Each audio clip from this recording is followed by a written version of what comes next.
How many times have you been hyped about the Wonderkids since you started watching football? I assume many of you had high hopes for a certain player only to completely forget about them just a few years later. In this video, we'll be diving deep into the careers of 5 cursed Wonderkids from the 21st century who were forgotten by the football universe. And make sure you stay until the end, because the last player's story will surely make you sad. First off, we need to travel back in time when GTA San Andreas was the hottest game around, and PSPs and Nintendos were the cell phones of nowadays for every young boy. During that period, we witnessed the incredible rise of Freddy Adu, the supposed American Pele. Don't get me wrong, he was truly impressive as a kid. At 14, he had already debuted and scored in the MLS with DC United, and by the age of 16, he was already a senior international for the USA. Obviously, that resume at such a young age attracted many giants in football. In fact, he was pretty close to signing with Manchester United, but he couldn't get a work permit. Ultimately, he ended up in Lisbon to play for Benfica, a club notorious for developing world-class talent. And while Benfica did end up buying a future legend that season, it surely wasn't Adu.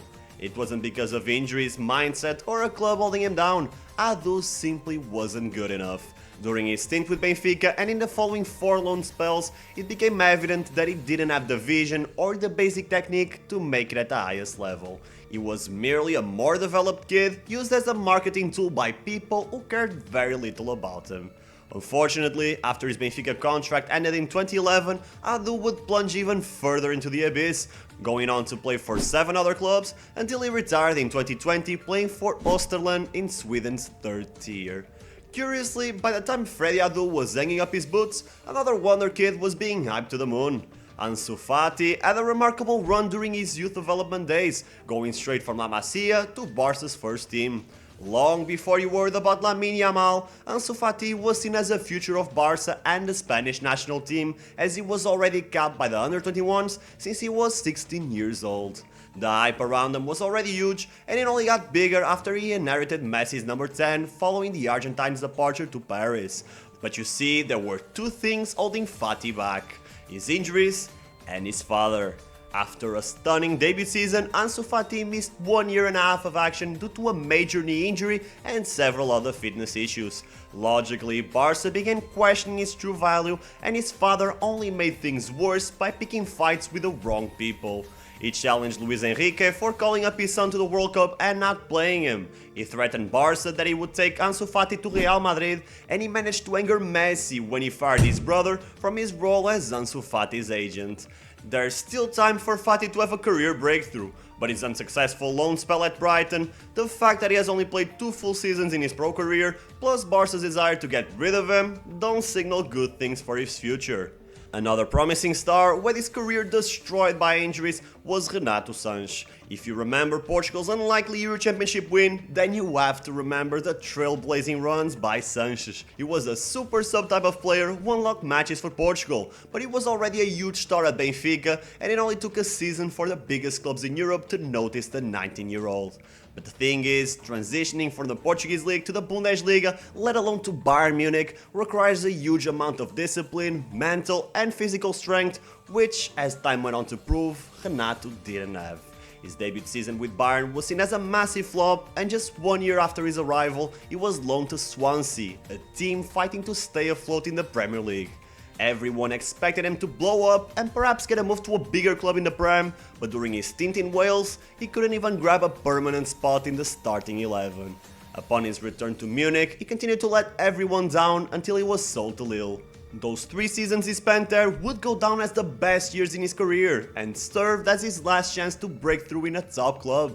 However, after he signed with PSG, his recurring fitness issues became even more prevalent, and he never managed to secure his place in a club that already had its own share of locker room problems. Nowadays, Renato is about to turn 27 years old, but he has the knees of a banged up 37-year-old without many accolades to his name. A move to Benfica is on the horizon, but I doubt he'll be able to guide the Eagles to a league title when he can even play more than 12 games for Roma. It's sad to admit, but his best days are probably behind him. But Renato isn't the only failed Wonderkid that came from Benfica. In fact, for as many Wonderkids as Benfica gives to the world of football, many others end up as huge flops, especially when he leaves the club after just a single season in Lisbon. One of those players was Lazar Markovic. Though most failed Wonderkids have injuries to blame for their downfall, Markovic will probably blame a referee. Coming in after a transitional period for Liverpool, the pressure was huge for Markovic to succeed, and his partners in attack did nothing to help him out. Liverpool was enduring a tough start to their 14-15 season after barely missing out on a Premier League conquest the previous year, and their return to the Champions League was also going terribly. The Reds needed to win their last group stage fixture against Basel at home, and Markovic was playing pretty well, until he received a red card for wiping the snot out of his opponent's nose.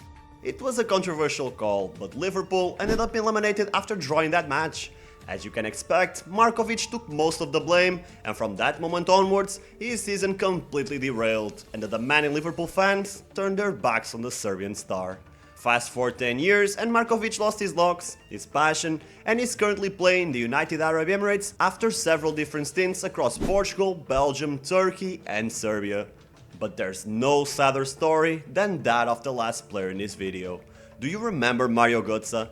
The German prodigy rose to fame as the most exciting Dortmund talent in the middle of a golden era for the club. He had the technique, the pace and the vision.